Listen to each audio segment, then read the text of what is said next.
We talked about trading a little bit. Now let's talk about the actual sales functions. So you can talk to, broadly speaking, two classes of clients: financial clients or corporate clients. And generally, the organizations are broken down for different coverage because slightly different skill set, slightly different knowledge base that you need on day to day. So corporate clients, like, okay, even something, if you're an electronics company and you buy gold, because that's one of the commodities that you use to build circuit boards, then should they hedge the costs of gold? Okay? Because should your electronics, cost of goods, you get to win with the market, or you want to hedge that? And then, traders and portfolio managers, just want to invest, having a directional view. As a salesperson, part of their job is to deal with compliance, negotiate credit lines with risk management also, and ISDAs, which is the contracts for the International Swaps and Derivatives Association. So when you enter into a derivative, you have a contract to say, okay, this is kind of what the terms are for the transactions. So as a salesperson, I describe sales as an unnatural act for people.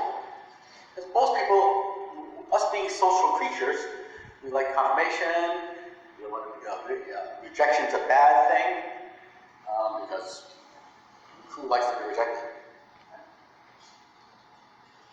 Successful salespeople don't view it the same way.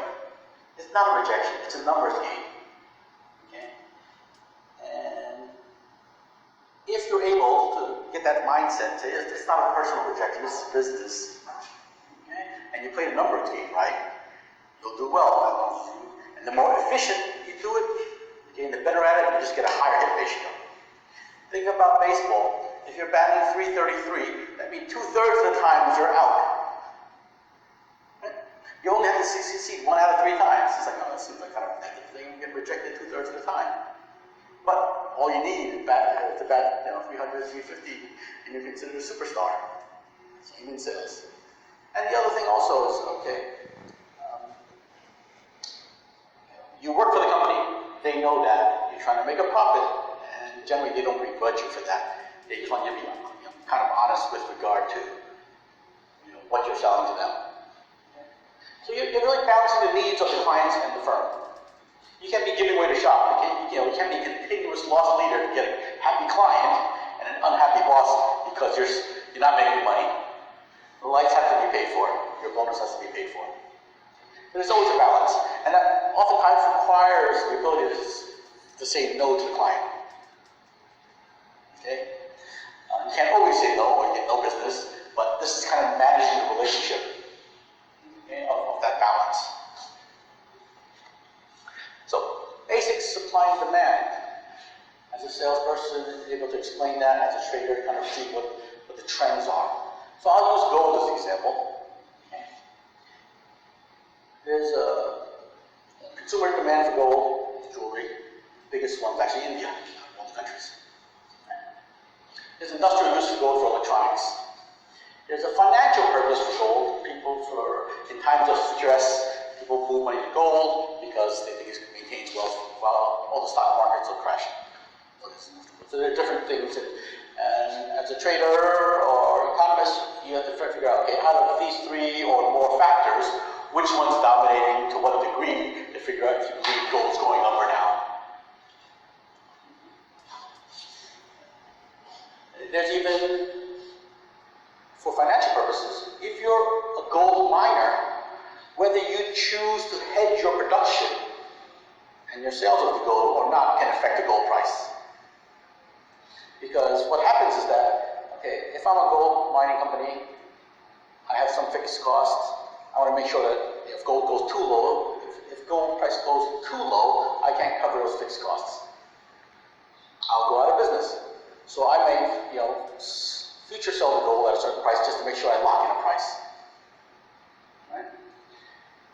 So whether I choose to hedge or not affects the supply and demand dynamic, Because if I'm going to hedge these prices, you're going to hedge it with the bank. The bank has to go into the market eventually to trade gold to hedge the hedge they sold to the miner. And that's a dynamic hedge, and banks can make or lose money doing that. But that's just one more flow to be aware of. Same happens in oil. If you think that if you want to buy stock in BP, for example, or Exxon, is that really an investment in the price of crude oil? Depends how much of the production is hedged. If it's all hedged, then you have zero exposure. You have more exposure to the banks than anything else. Look at equity derivatives, stock options. Okay. What's the supply and demand for that? For the financial investors, it could be they just want to leverage. They just want to leverage return. But there's a natural people that want to sell. If I'm working at Google, for example, and I get a lot of stock options as a manager, I may want to hedge that because do I want to double down? Do I want my job at Google and my investments at Google, so if Google goes bad, they'll lay me off and my stock portfolio decreases? Do I want to double down or not? So a lot of people just want to diversify their hedges, so there's a natural seller for the stock also. And there's certain sectors that are more prone to supply and demand factors. For example, one of the structured products I mentioned earlier was a collateralized loan obligation. Okay.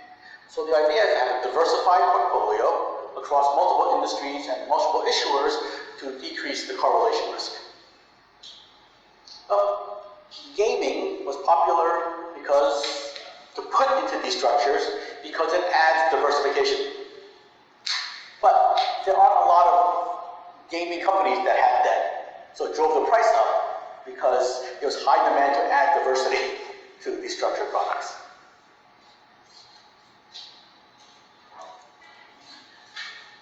So, once again, one of the very basic tenets of economics is supply and demand, but understanding that at a tactical level is important.